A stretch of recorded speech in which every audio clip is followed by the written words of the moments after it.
this for trash. Yeah. Still not gonna be enough. This is, yeah. This is trash.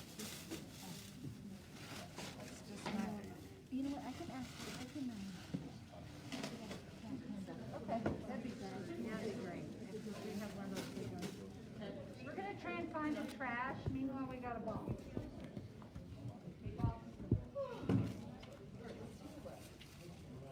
We forget that every year.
Hey everybody, just go ahead and get some food and make sure you get a raffle ticket from the lady in the blue sweater there. And as you're getting ready, having a few little tech glitches up front, I'll just wanted to just say thank you for coming today. And How are you? thank all of you for coming to Grand Park to honor our veterans. And I wanted to, before we get started with the speeches, to send out a couple of thanks. ITSS and facilities, the library staff, Cecilia Kruger, and my besties, Carrie Spencer and Emily Foran. Emily has a celebrity in her family that I wanted to say a little bit about. Her daughter Emma, Bella, is going to be starring in The Nutcracker in a few weeks. What's the date on that, Emily? December 21st at the Pikes Peak Center. And what? She's excited, right? Fun times for all. Carrie Spencer, also special thanks for helping with the food today. Carol Forseth for encouraging her students to submit work to SITREP and submitting something herself to our military arts publication. Paul DeCecco, Director of Military and Veterans Programs, been collaborating with him all semester on various projects, so looking forward to keeping on doing that as well. And especially the speakers today, I wanted to give them a special thank you. We do have some programs somewhere on the tables up there, so if you want to take a look at that, we've got those, what's going on. So take a look at those. Would you like the cake? Let's see, are we ready with the,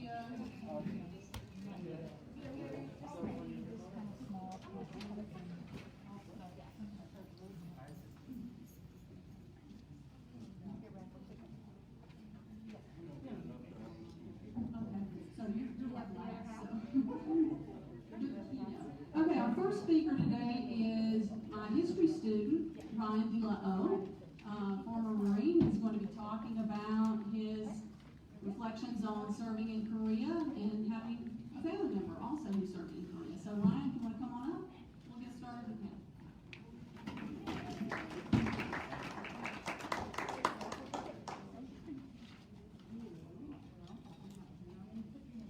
Good afternoon. My name is Ryan DeLaO. She said I was a Marine. I served in mostly in Okinawa. I was deployed in 2016 for Freedom Banner. The purpose of this exercise was to build relationships with our South Korean counterparts, as well as display our military prowess against any North Korean potential attacks. On July 16th, 1952, my grandfather, Frank Del-O, first arrived in Korea. He would have been the first to admit it. He didn't do anything special. He served as an army clerk. Roughly 1 year later, he went back home, married my grandmother, and raised his family. By all accounts, a good man. 63 years later, I would arrive in 2016 as well in Korea. And I did my job. I went back. I didn't think too much of it at the time. Looking back on it now, it's a real eye-opener that after such a long period of time, I would be in the same area of the world as my grandfather for similar reasons. And the Korean War is often called the Forgotten War, just because so many people never truly realized what had happened there. The Korean Peninsula is roughly half the size of California, and North Korea is estimated to have roughly 1.6 million combat-capable soldiers. I've had several friends talk about how they're just, you know, a bunch of outdated military guys. You know, we could take them, and it's much more than that. There's going to be serious repercussions if we go to war with them again, and I don't think too many people realize that. Even if we do have the technology available to beat them on every front, there's still so many people in such a limited amount of space.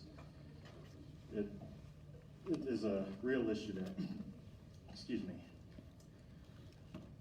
I unfortunately don't have the answers to what could be done.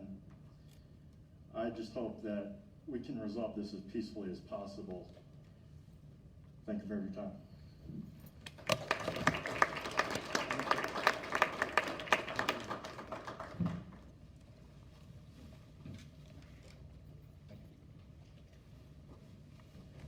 Anything is possible.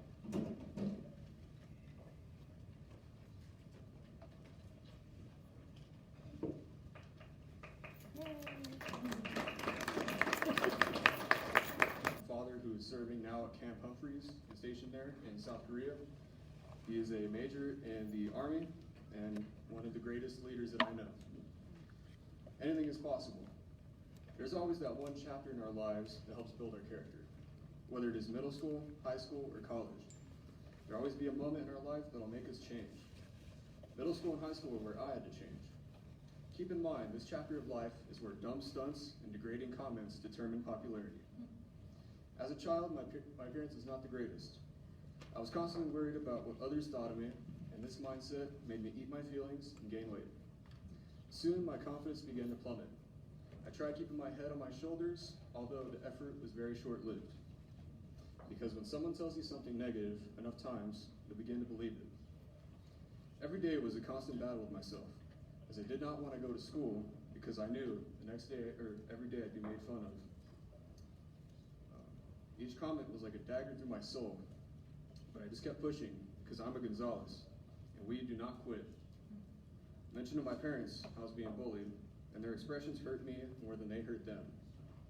My dad, who is now a major in the Army and a great leader, explained his struggles. He mentioned how he had Dumbo ears, which brought so many rude comments and mean stares towards him. Hearing his story almost broke me, because knowing that someone else wanted to give up because of certain insecurities is so hard to hear. It's almost jarring to hear, but a necessary catharsis. My dad's words began to hit me like a train. But he ended the conversation by saying, "Look, if I had gone through with those emotions, I would not have what I have today, like you, son. I would not have any of these guitars, I would not have any, or I would have never met your mom, and I would have never had any of my babies." There was a period where I would cry myself to sleep almost every night, knowing the pain of the day coming. Even with my dad's knowledge and insight ingrained within my head, this did not rid any of my problems. I still had to face the cruelty of the world, with or without my dad's story. However, with his insight, I had at least some hope to hang on. So, I kept pushing. The days began to feel the same, like a haze. However, the more I grew and the more I matured, the more people began to respect me. I tried making witty jokes and being wise, but sometimes that did not change people's views about me. This turning point was where I decided to make a change, because I could not deal with the pain anymore. I started searching for an escape to take my mind off this pain. Most go to drugs or the streets, but I went to listening to more music. Music was a world in which I could enjoy myself with no worries. My passion for music grew gradually. Each song gave a different emotion and soothed another. I became more inspired to tackle the harshest moments of life. The love had grown so much that it inspired me to buy my own guitar. I was able to snatch a $20 guitar from a family friend.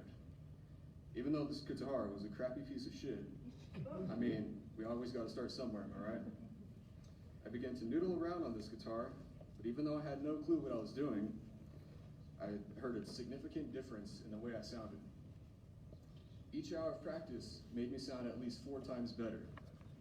But now, the game was on. I was so hooked on playing music.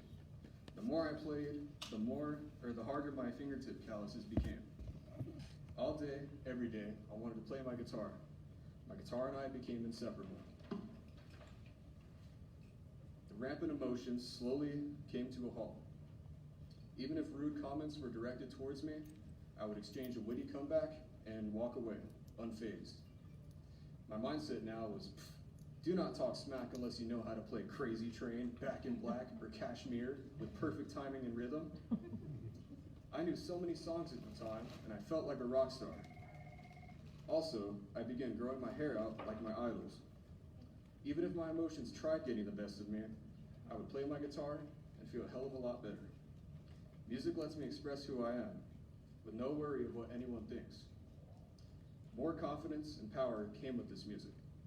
I even began working out and changing my diet. Music helped ease the pain of sore muscles and kept inspiring me to be the best version of myself. Along with the help of family, I was able to shift into whom I wanted to become. Now, with my hair long and my head up high, I have more confidence than ever before. Pursuing music, knowledge, and a sense of self is a grand achievement in one's life. I'm no longer the little fat boy that everyone used to make fun of, for I am now a rock star badass who does not take smack from anyone. I encourage everyone to become more passionate about music. Simple songs and sounds soothe our souls for the better. Without music, there is no happiness. There is also a light at the end of the tunnel. Playing guitar was that light for me. Just remember, there are always better days ahead. Even if today feels terrible, tomorrow will never fail to feel better. Thank you.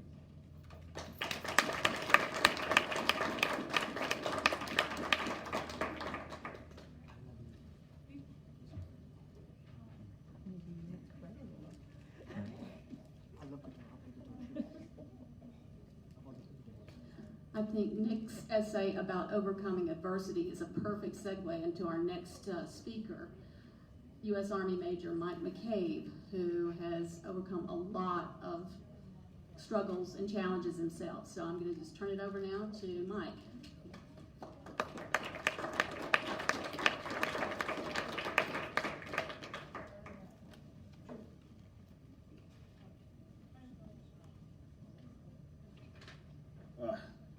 Thank you. I really, as a veteran, I really appreciate the invitation to come out here to speak to you guys. But honestly, it's more of an honor just that you all are here to honor us. And the Veterans Week that you guys are celebrating, it means so much to me. I know it means as much to the other veterans in the room as well. So thank you for being here and listening to some of our personal stories. Yeah, there's 3 main things that I think I would like to share today, and it's all my personal perspective, but overcoming adversity, mindset, and really what it means to me to have a heart of a warrior. So kind of going into the mindset portion, I was a Green Beret. I was in the Army for 17 and a half years. I got hurt pretty severely, and that's why I retired and separated from the military. But the mindset that those guys had in special operations, for me, it was the most most critical thing that you can ever do, and it applies to all aspects of life. Those guys are the most elite soldiers, and the reason why is not because they're the fastest, the strongest, they shoot the best, they're the smartest. It's because of the mindset that they have. A quick example of one of the guys that always stuck out to me during our selection phase. It's an 88% dropout rate, or non-select, and so it's very, very competitive. One guy, little fella, not more than 145 pounds. It's 3 weeks long of selection.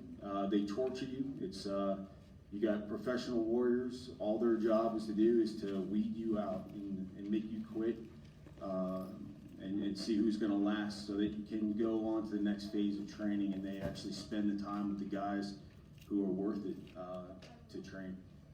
At the end of that 3 weeks, we do this thing. It's a 40-mile road march. Now, 40 miles doesn't sound like a long way to go when you do it once, but after 3 weeks of being on your feet, not sleeping, and all the rest of it, going 15 to 20 miles every day, 40 miles at the end of that's a pretty significant event. And so this one guy that we all knew was hurt that last week.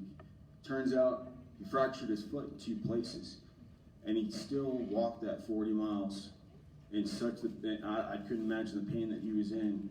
Wouldn't take his boot off because his foot was so swollen, and came in just after the time limit. And they don't tell us when it is the time, it's just go as fast as you can. Well, he didn't make the time to cut. And I remember when we all got back in there and we looked at him, he wasn't crying about it, or whatever the case is. And the cadre, the guys came over and pulled him and used him as an example. Even though he was just slightly behind the time, he never quit. His mindset was, I'm either going to die or I'm going to pass. It was all or bust, right? And they selected him because of that mindset. And so I would say that relates to everything that we do in life, whether you're a student or a teacher or a faculty member. If you're going to do it with your whole heart. Give it all you got. And if you don't want to be there, and you don't want to, if you're not going to do it with your whole heart, then just go do something else. Because we need people that have that mindset, that this is all, if you're going to accomplish a goal, you're going to go and do it. And I just thought, I'll never forget that example of what that meant to me. A little bit about my personal story. Like I said, I spent 17 years in the Army. As a Green Beret, we deploy quite often. I was just saying it before. I think on average I was gone about 270 days a year away from home in a combat zone or a training environment of some sort, but away from home. And there was 2 significant events that really affected me. In 2011, I was shot twice while I was in Iraq. I came home, I healed. I actually got to see my daughter born. She was born actually in the hospital here off of Woodman. And so I made it home just in time to be in the hospital at the same time with her. And then, so it was kind of neat. And then I never thought I was going to get out. I healed up and redeployed and went back out 3 more combat tours after that. What's a significant event that happened is we were trying to have our second child. My wife got sick, and not to be gruesome about this, but we lost our second child, and I took a training assignment in Yuma, Arizona to be a Halo instructor. And what that is, you've probably seen in the movies, it's the guys that go out and they jump from C-130s in the middle of the night from 20,000 feet. And it's a cool, great job. Who wouldn't want to do that, right? So I became a free fall instructor. And the reason why is I needed to be home and not deploy. I needed to be home, take care of my wife, and do my family responsibilities. So that was a great compromise that the Army allowed me to do. But on October 8, 2014, I had a young student, had trouble on a parachute, and really just to kind of give you a synopsis of what it was is we jumped out from 15,000 feet, and it's his first combat jump, combat equipment jump. So he's got his oxygen mask on, he's got a 75-pound rucksack between his legs, and he's probably got over 100 pounds of equipment total. You're just like a walking marshmallow falling out of the plane, right? And he's only jumped 7 times, so how good can you really be, right? So all he had to do was jump out, make a 360 left turn, 360 right turn, move forward in the sky, and deploy a chute. Really simple. Well, unfortunately, he had a problem. When he went to go forward, he spun, turned on his back, and started spinning. And I'm sure you guys can imagine. So as you're falling 130 miles an hour and spinning at a velocity that is uncontrollable, he just basically started to sprawl out because of the G-forces. And that rucksack that was between his legs is only attached to his hips. So it pretty much went straight up, and it made it really difficult for him to turn over. For the 2 instructors, our jobs are to stay as close as possible within arm's reach at all times, to assist him and be like a safety blanket for him during that jump. Myself and the other instructor, we kept diving in to grab him, and it's a pretty significant event. I mean, you're falling 130 miles an hour. You got like seconds to do something, and it's like getting kicked by a horse. Every time you jump in and try to grab him, and he's spinning and kicks you, it's like getting nailed by Mike Tyson. It's not fun. So, but long story short, our protocol, he's supposed to deploy a chute at 4,000 feet, and as an instructor, we're supposed to back away at 2,500 feet. We can't assist. We need to go and pull our own chutes, and that's our ceiling that we're supposed to deploy our chutes. I was already in the midst of going back in. I knew I was low, and wound up grabbing him, turned him up, pulled the chute, immediately turned and pulled mine, and I was so low. We have a device on our chutes that if you go terminal velocity through 1,500 feet above ground level, it automatically deploys your reserve chute to save your life, thinking that you're knocked out. Mine did. I was below that threshold. And of course, when I pulled my chute, that had a little bit of a malfunction in it. And the 2 chutes caught air, bounced, went underneath me, tangled once, and I had no chute above my head. I remember, I don't know how many, believe in God, but I remember the only thing I said was, God, please spare my life. And I never thought I was going to die crashing into the ground, but I knew obviously I was in trouble. And turns out I hit the ground at 119 miles an hour, actually, and it broke everything from the middle of my back down. My pelvis broke in half, both my legs were reconstructed, terrible brain injury. And I was such a mess that when they first saw me, they just immediately assumed that I was deceased, and went to go get the medic to let them know where I was. The reason, the pain was severe, and you can imagine, but just kind of fast forwarding a little bit, when I got to the hospital and they life-flighted me there, put me in a coma, got me fixed up, and coming out of it, when I woke up, I was like, when am I going back to work? It's just I just never thought I was going to be done. And it's kind of going back to that mindset of never giving up, never quitting, no matter what is in front of you. Whatever the obstacle is, look at it as an opportunity, not as an obstacle. And it was long. It took me 7 months to walk again. My brain injury was so bad that I went to read or sign something. At one point I was in the hospital and I realized I couldn't see it. I couldn't even read the words, and my eyes were messed up. And it took a long time to recover. Behind every veteran, more than likely, just like, he just described his grandfather, there's a support system, there's a family behind that veteran. Luckily I had a great one. I had a great family to help and support me to get through this. And, kind of fast forwarding a little bit, when I realized the obstacles I was facing, I found out there's a great nursing program here. Some of my greatest heroes right now are the nurses that help put me back together, to help me, and the doctors that helped put me back together. I was incredibly thankful for what they did for me.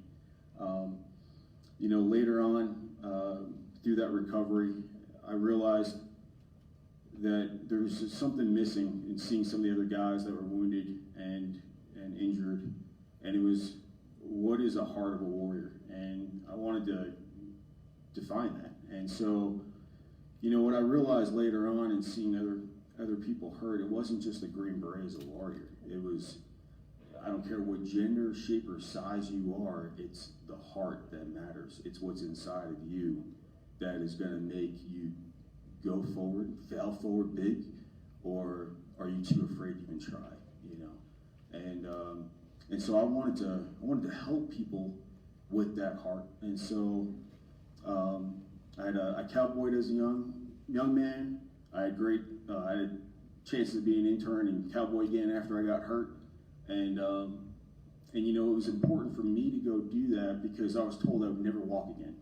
And I said, well, that's just a load of crap. That's not going to happen. So, and here I am today, and I take out combat veterans and warriors out to work in cattle ranches and packing in the mountains in the backcountry for weeks. And, you know, really all I care about is the heart. I care about guys who have just to find that spark and that passion and to continue to fight and continue to move forward. Just don't quit. Every day, give it a shot. And that's why it's important for me and what we do. So we call it Warrior Mission Ranch because I feel like it's the Warrior's mission to keep moving forward. And we're out in Falcon, Peyton area, and it's a great passion of mine. I got my chance to serve again. I didn't want to leave the military because all I wanted to do was serve, and I figured this is my second shot to be able to do that. And so that's what we do at the nonprofit. Again, just to kind of close here, you know, for you guys listening, thank you for honoring us as veterans, listening to our stories. Thank you for taking the time out of your day to do this. It means a lot to me personally, and I know it means a lot to everybody else here.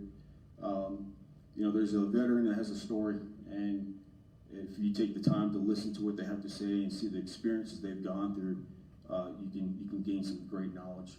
The second thing is, you know, take away those three things I kind of talked about a little bit today. That mindset, you know, think about that guy that walked that 40 miles with that fractured foot.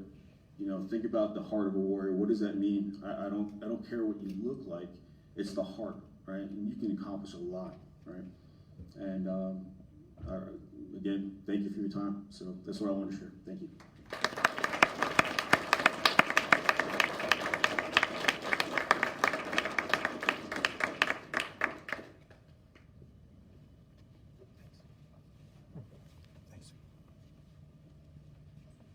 It's an amazing story. Thank you, Mike. Now it's time for our keynote speaker, my colleague here at PPCC, David Schlort, retired major from the Air Force and former professor at PPCC, or not former professor at PPCC, former professor at the Air Force Academy and current professor at PPCC. So he's all decked out in his uniform today.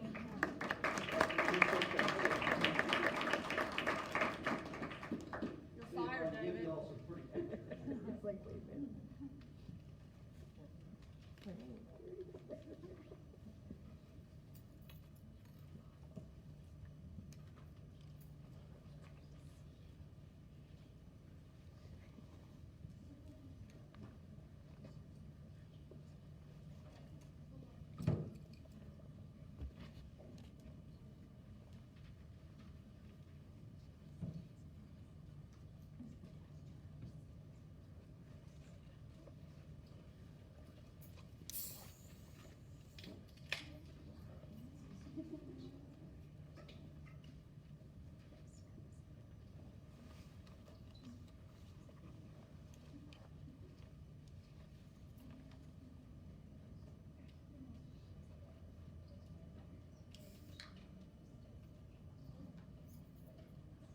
Students should take notes.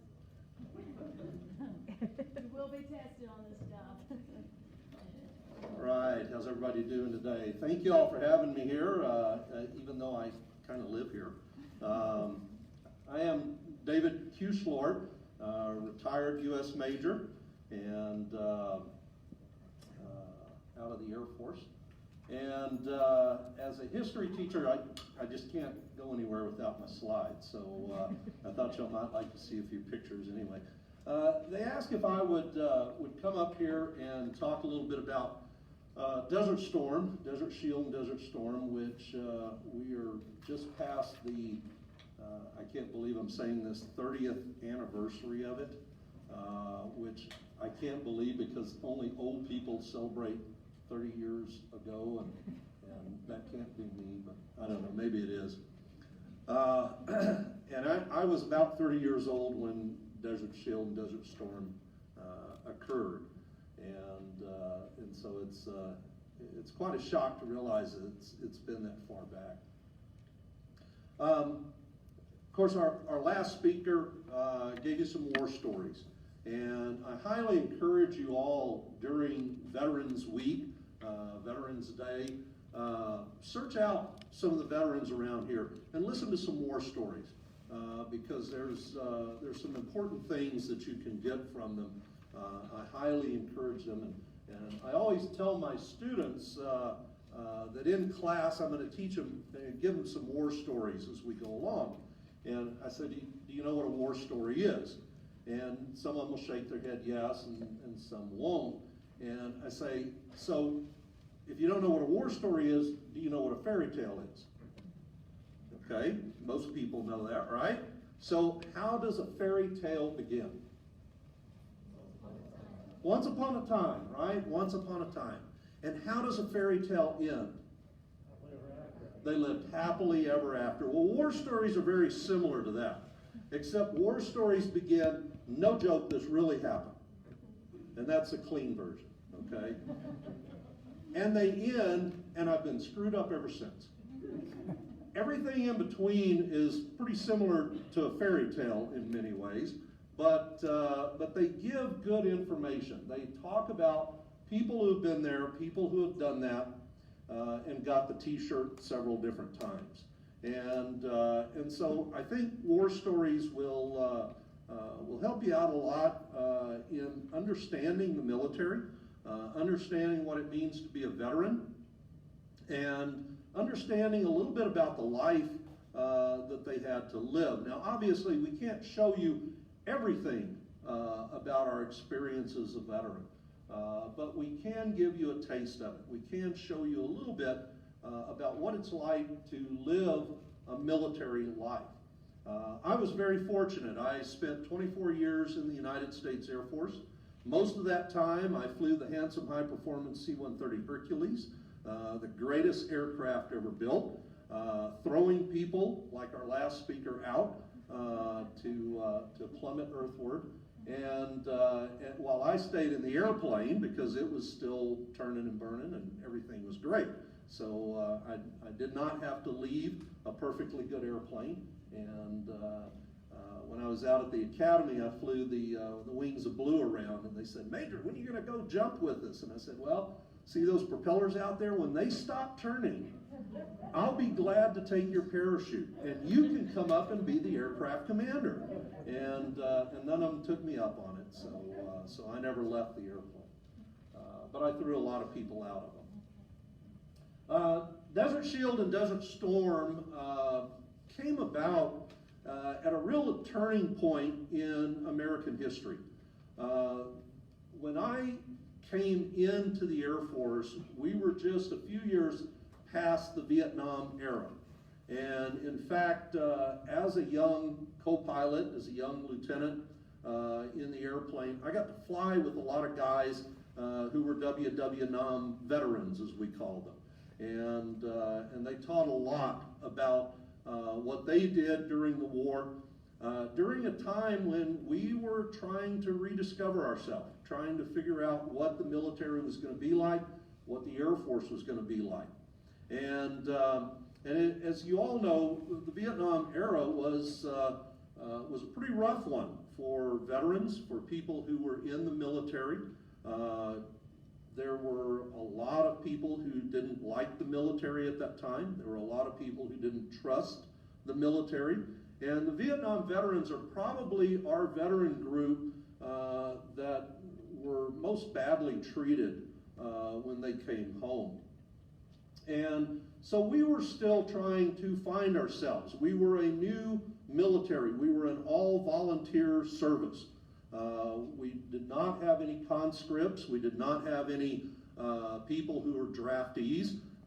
We all chose a profession, and we all decided that we were going to make this a profession.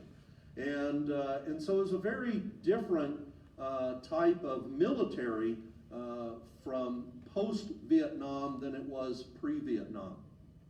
And so we had a lot of learning to do. Desert Shield and Desert Storm was the first large scale deployment that we did since Vietnam. And so we were a little iffy about how we were going to be treated. We were cut off from the most part from a lot of the information that people back here were getting. We weren't sure how the American people were taking this, and so we were a little unsure about how we would be treated afterwards. We found out that the United States embraced us, probably better than any military has ever been embraced before. And it was very humbling to us, a very humbling experience. And the people we were most concerned about were those Vietnam veterans who didn't get the welcome home parades, who didn't get the yellow ribbons, who weren't welcomed in mass when they came back from it. But I can tell you from personal experience, no group treated us better than the Vietnam veterans. And that meant a lot to us. It meant a lot to have these guys who never got the welcome home to treat us the way that they did. And so if I leave you with anything today, I'd like to leave you with don't ever have another Vietnam. Don't ever treat your veterans the way that they were treated, because they didn't create the war, they didn't manage the war, they didn't run the war. They were the people who had to operate in the war, and they did their job. And so, task for all of you: if you see a Vietnam veteran, shake their hands and tell them welcome back. Let's look a little bit about Desert Shield and Desert Storm. If I can get this to work.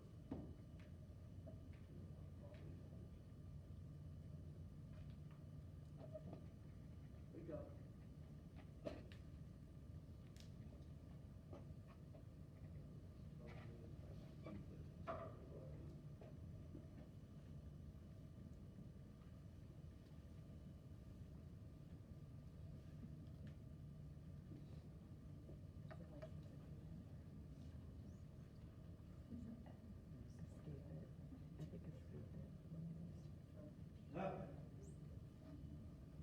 There we go.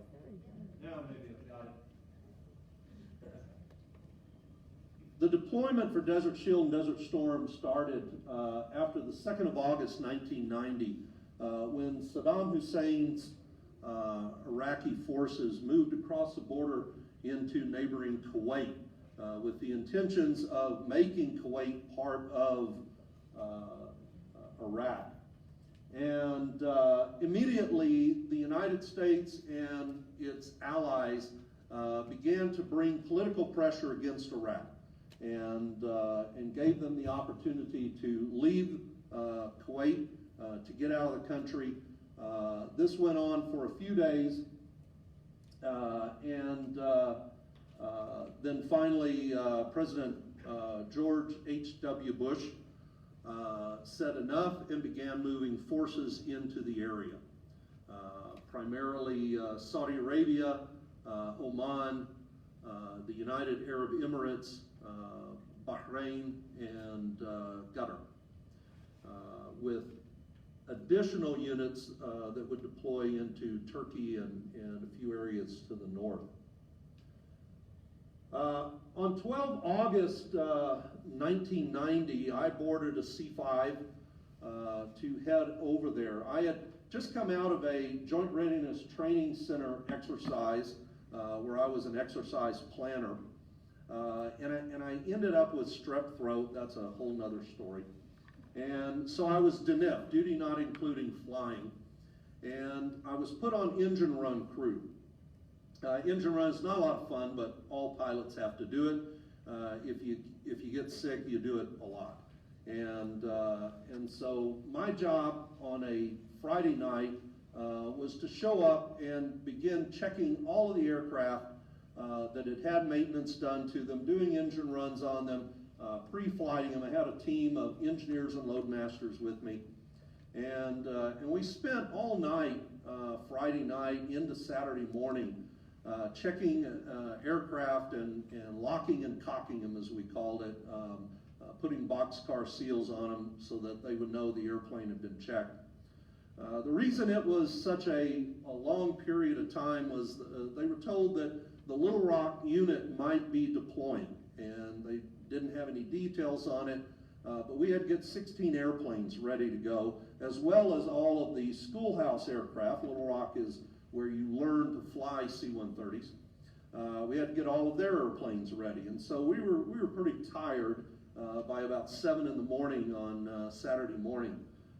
As we came back and I was turning in the forms, I saw my squadron commander coming to me.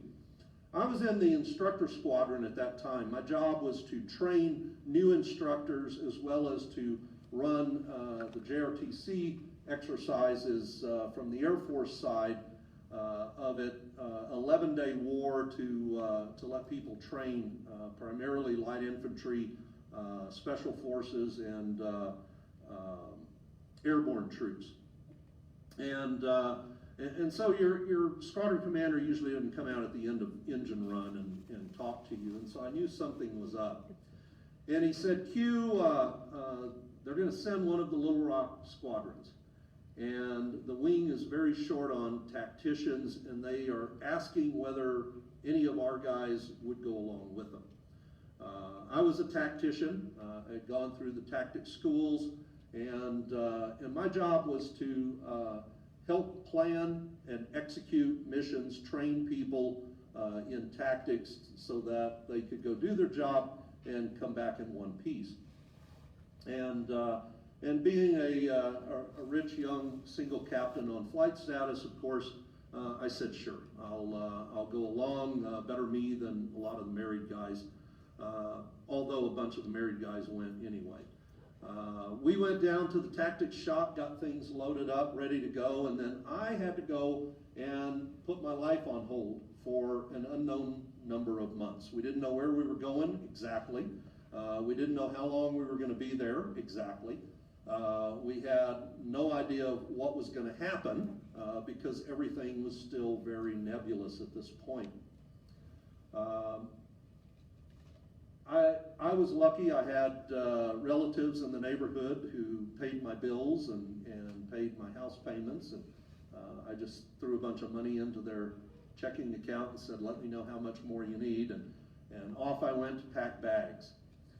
Sunday morning, very early, we were going on the ADVON group, the advanced group that goes and sets up the airfield for where the airplanes are eventually going to flow into.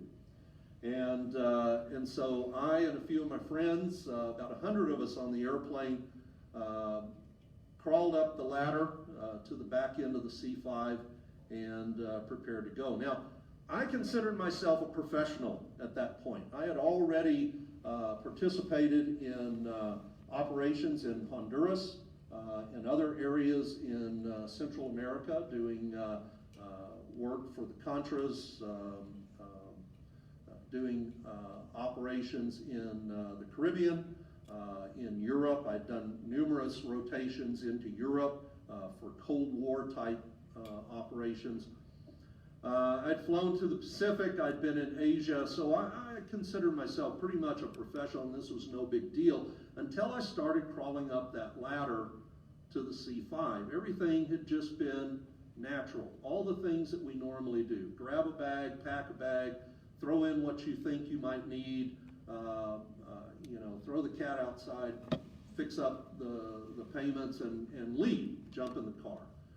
And as I started walking up that ladder, I realized that this wasn't a normal deployment, that I was going to war, that there was a very good possibility that it might be a big war, and a very big possibility that it might be a long war, and it hit me, and the knees started to shake a little bit, and the air is coming in a little bit harder than it did normally. And I said, come on, Schlort, get off this. You can't do this. You're a professional. Get up that ladder. And I did. Made it up to the top, and things settled down for a while. But what hit me was the fact that my father had done the same thing about 40 years earlier for something called World War II. And I got a little taste of what it might have been for him. We flew into beautiful Abu Dhabi, which sits at the end of the Persian Gulf, and got out of the airplane, and we're talking amongst ourselves. It was late at night, everything's dark, we don't really know where we're at because we were in the back of the airplane. And we said, hey, let's move over to the side, it's just way too hot here behind these engines. And we walked to the side and realized that it had nothing to do with the engines whatsoever. It was just hot there. In fact, it was over 100 degrees for the first couple of months that we were there, and that was at 2 in the morning. It never got below 100 degrees. It got up to 130. And so we soon learned that even though I'd grown up in the heart of Texas, this was a whole different type of heat, and was something that you had to get used to. It was also extremely humid there because we were at the end of the Persian Gulf. So we had about 100% humidity and about 100 degrees temperature day in, night in, the whole time.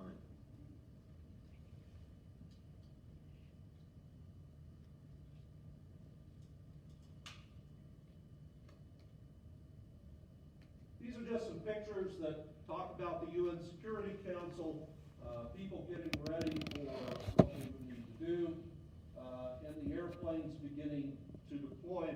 You've seen all of these pictures of the aircraft, of the bombs, of what went on in Desert Storm, our great victory, because we lost very few people and did a lot of damage over there. But this is kind of the personal side of it. This is what it's like when you deploy over there. I gave it this title because it's kind of what we felt like where we were deployed to Lohrin of Arabia, not Lawrence of Arabia. And these are the guys that I shared a hooch with. These were my hooch mates over there. Many of them were pilots. Many of them were navigators. All of them were tacticians. And this is at beautiful Batine Air Base, which is in the process of being torn down when we got over there. They were actually demolishing the buildings and stopped doing it so that we could operate out of there. And so all the buildings that we lived in were half demolished buildings. We had to make the best of them, which is kind of what C-130s do. We're kind of the redheaded stepchildren of the Air Force, and we go into tactical areas. We go into places that are unimproved, and we operate out of them, carrying things throughout the theater. By the way, just a note. This guy standing next to me, that's me in the middle. This guy standing next to me is Dewey Everhart. He became a 4-star general later on in life, just retired a few years back and was head of Air Mobility Command. So a great guy from Mount Airy, North Carolina, a true brother in arms.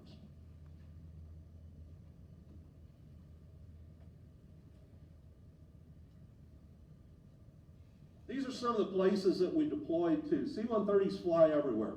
And so the yellow gold colored area, that's beautiful Batine Air Base in Abu Dhabi. All of these other locations were where we picked up stuff or dropped stuff off.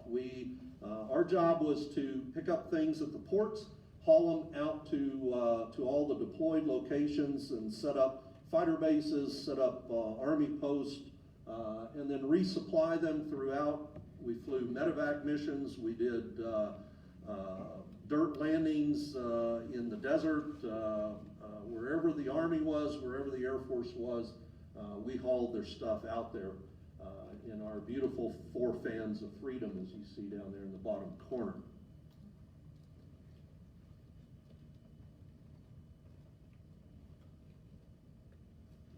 This is a view of Batine Air Base, just to give you an idea of what it looked like. That's the Persian Gulf over on the right. About 2 months after we had gotten there, we finally saw the water. It was so heavy, the humidity and the heat was so heavy we couldn't tell how far away from the Gulf we were. It was actually at the end of the runway. We didn't see it until we took off. We lived about 50 yards off of the flight line and stayed there for about 9 months. It was about a 50-yard walk to the nearest latrine.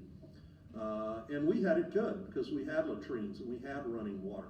The Army didn't. The Army was out in the middle of nowhere. And so showers were something that happened maybe monthly if they were lucky to get a trip into town.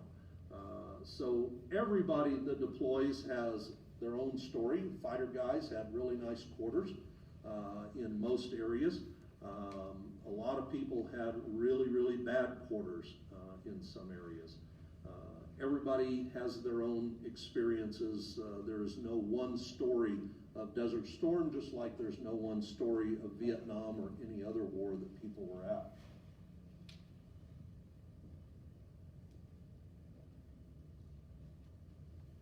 And we lived in hooches, which again were pretty nice compared to a lot of the places that other people live. These are those contractor shacks that they put out at a contract site. We had 18 people in our hooch. They're not very big. We had double bunk beds all the way down one side and down the other. And you swept the sand out about 5 times a day just to keep it somewhat controlled inside. To keep it out more, we built porches, as you see off of our hooches there. There was no stick of wood anywhere in the theater that was safe from us. We stole wood everywhere. I remember at one base, my engineer and loadmaster came running back with several 2x4s that still had nails in them. And they came in the back and said, "Sir, we need to go now." And I said, "Well, we need to go now." And then I noticed the security police driving around. So we buttoned up and flew out. But we took whatever wasn't nailed down, a few things that were. The porches were great because they were places for us to go outside to get away from the hooch, because half the guys were sleeping during the day and half were sleeping at night, and so you didn't want to hang around in there. Your hooches, you hung sheets on, you put all of the stuff in. I think that's actually mine right here. And everything that you own is right there at your hooch. The greatest thing anyone ever sent me was a box of wonderful Charmin toilet paper. And we hoarded that stuff like nobody's business. No one ever touched a roll of someone else's toilet paper, because that would have gotten you killed right there. But that's where we lived. That was home for us, and you get used to it. You work into it. Everybody had their own porches for outside. Ours was great. We called it the Batine Fish Camp. Every light that they sent us for Halloween or Christmas, we strung up on it. At night it looked like a beer joint. And eventually we even bought a television and put up there and got CNN International. And everyone would stop off on the way to latrine to check out the news and see what was going on. By the end of the time, we had a porch swing that we had built. We had a couch. We had tables and chairs. We had our dance floor, as we called it, that kept growing as time went on. We built a sunning deck, and all of those little Christmas trees that they sent us, we put outside here on the end of our porch and put up a sign that said Abu Dhabi National Forest because it was the only trees in the area.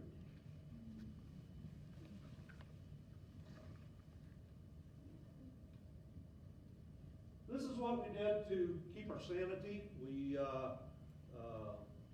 did goofy things. We all hung together for Christmas. Christmas, we made sure nobody was out by themselves. Nobody was off by themselves. We hung together, and we went to old movies together. We went to chow together. We did everything together to make sure somebody didn't just wander off and get depressed. We went downtown and bought the most ungodly, ugly shirts that we could find.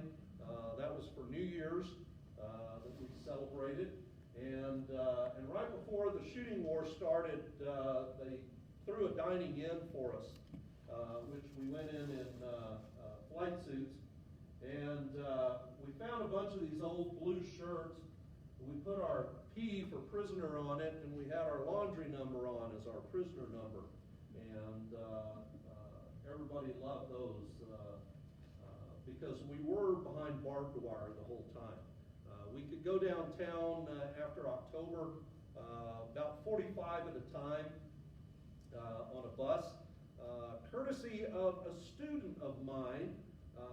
And I wondered when I arrived there if I would see anybody that I knew. You know, it was Abu Dhabi, United Arab Emirates. Who would I know there? But I said, wait a minute, I got a couple of students from the United Arab Emirates. And sure enough, the first Mercedes that pulled up, out comes Colonel Omar, my instructor school student.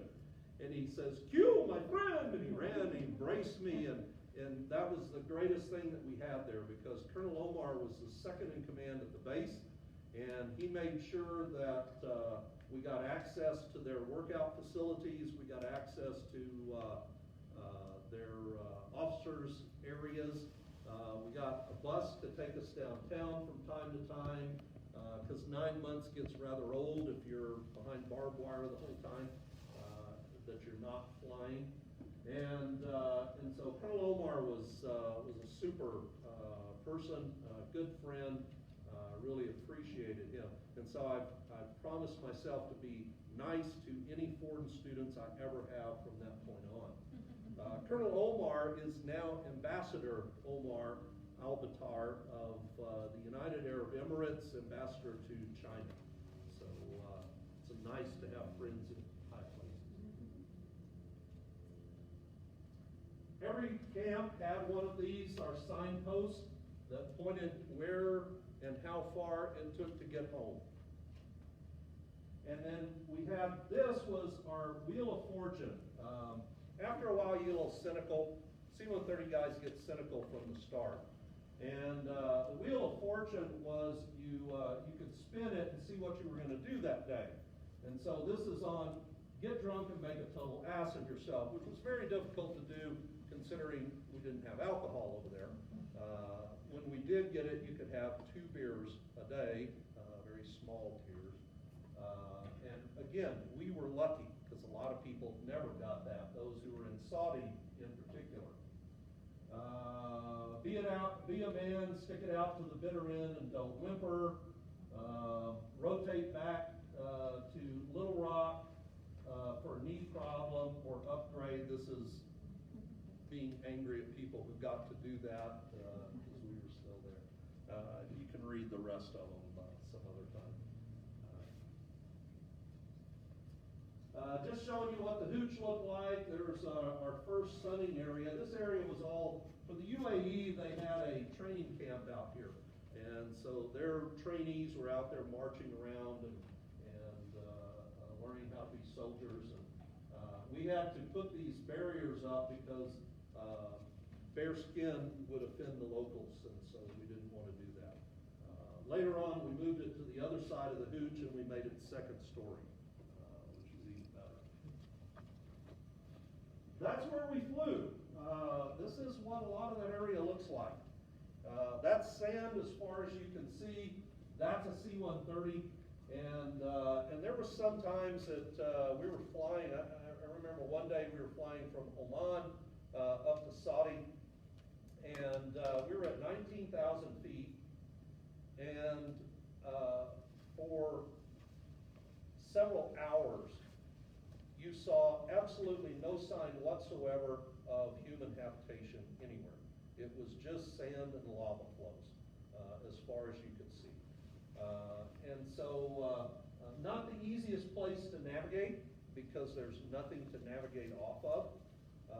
And we didn't have INS or any of the fancy stuff that we have today.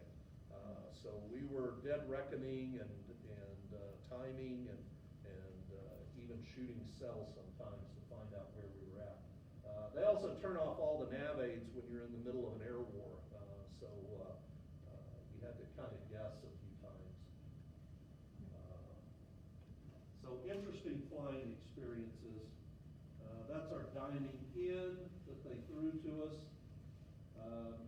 Dewey was a good Baptist boy, and he had promised his wife that he wouldn't drink anymore after he got married, and he didn't until our dining in.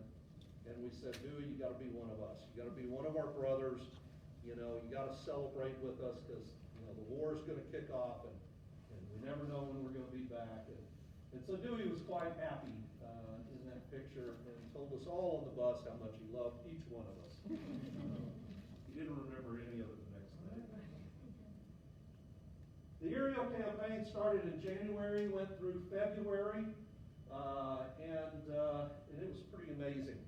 We took out the Iraqi early warning systems. We took out most of their defensive systems early on, and it really turned into kind of a bomb fest for the United States.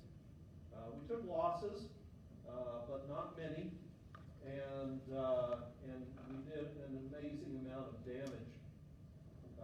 One of the most poignant times that I had was flying during the aerial campaign. We were moving the 82nd and 101st Airborne Division from their bases out to their starting point for their in-run maneuver out in the along the Iraqi border. And we were flying at night, and for 30 minutes we flew parallel to the border. And in that time, I saw constant explosions off in the distance. Not one or two, but flashes that looked like a thunderstorm everywhere. Far away, great big explosions, up close, very small explosions, and it was just the bombing campaign. And I remember, I really thought, oh my God, I'm actually feeling sorry for these guys. These guys are the enemy, but they're like us. They're soldiers. They're military. They didn't ask to be here. They didn't start the war. Most of them were there at gunpoint, put out in those locations. And I just couldn't imagine what it was like to be on the ground and endure that type of punishment over and over again. And you really come to realize that even the enemy sometimes knows you, or you know them as well or better than you know your own family, because they have a shared experience with you. And so it was quite an eye-opening experience to watch that. The destruction, of course, was enormous, and we did a very good job of it. These were the areas that we were moving people up to, from these areas down here up to the Rafah area, where we deployed them. And all of this stuff was on the back of our airplanes. We flew in with a bare floor. We'd land.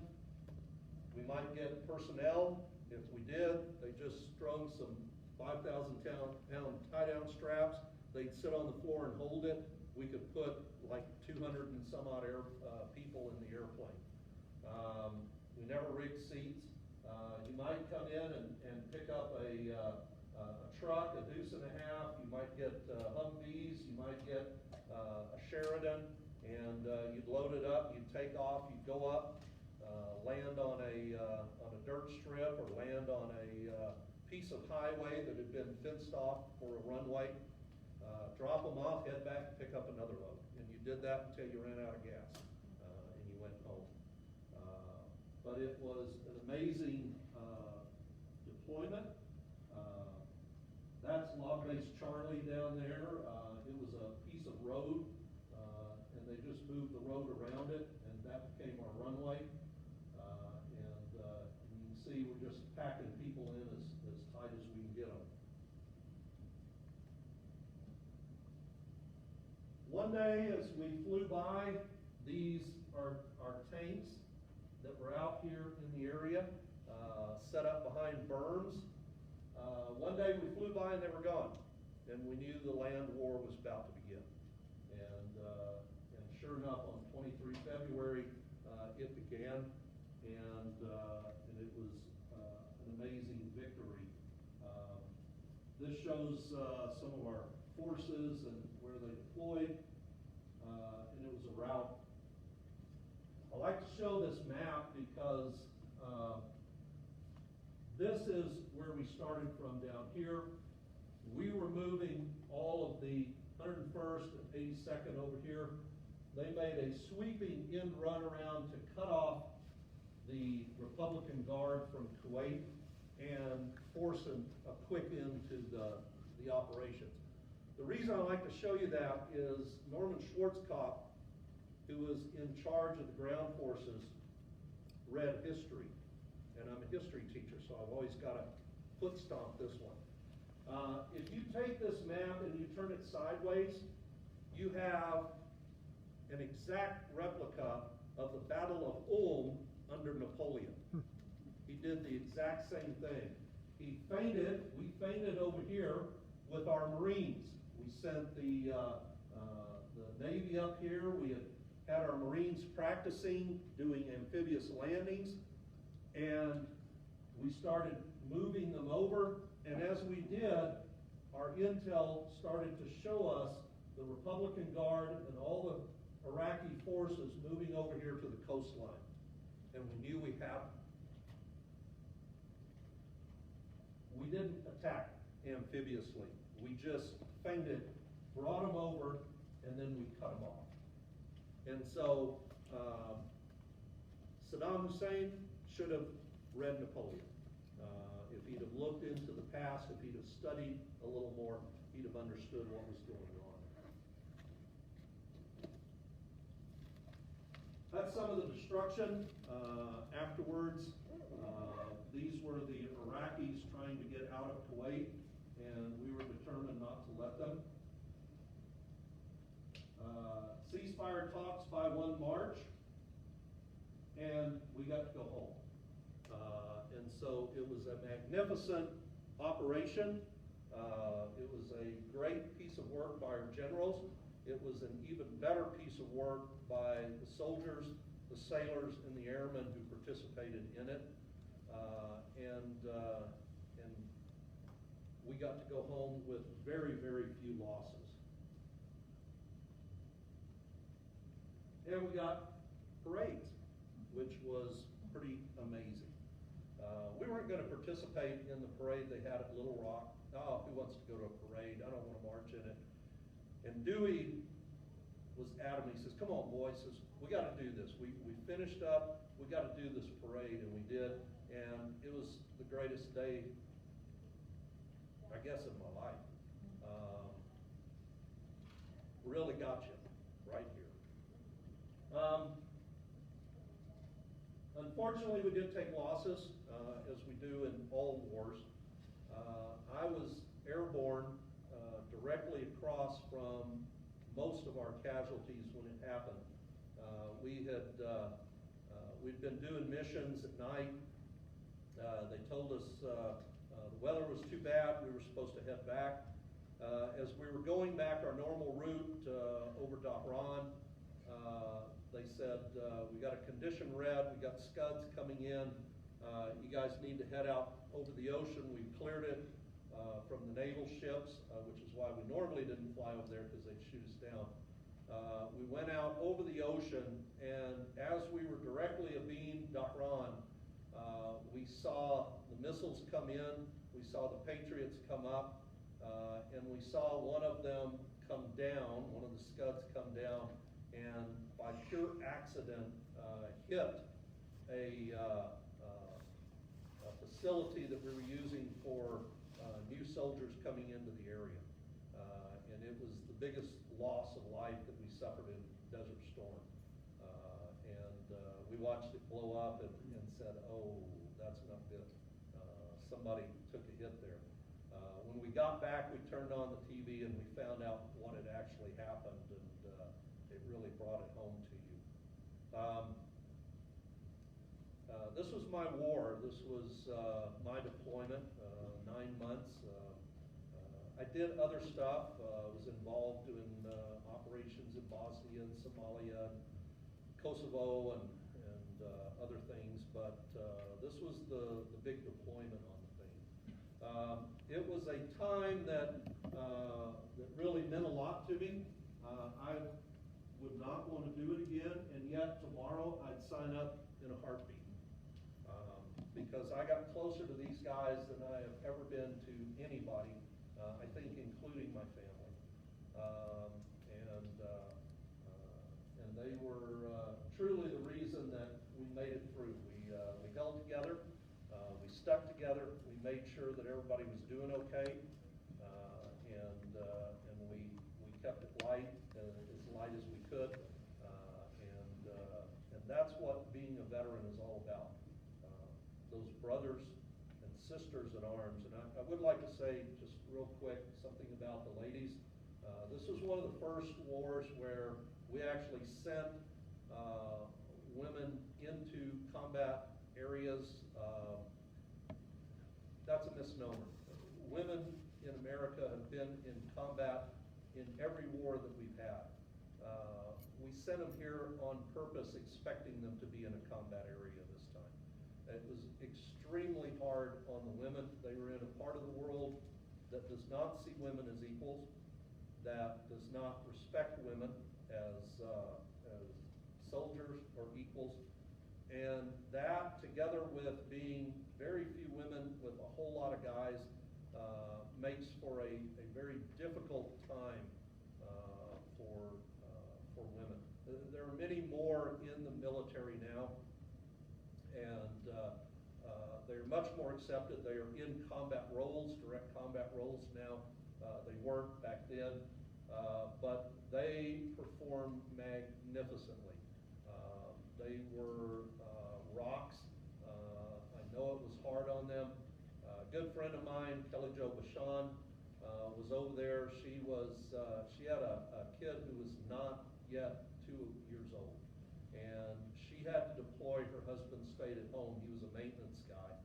She was intel. They needed intel. They had plenty of maintenance, and so she had to leave the kid and go over. And it was extremely hard on her, but she was a rock for all of us, and I really appreciated the work that they did. If you ever want to talk war stories, come look me up. If you ever want to take some history courses where war stories get told, come take a course with me, because I tell a lot of them. Sometimes they're true, not often, but sometimes.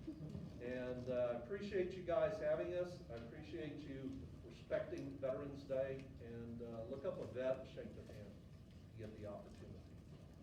So, thank you.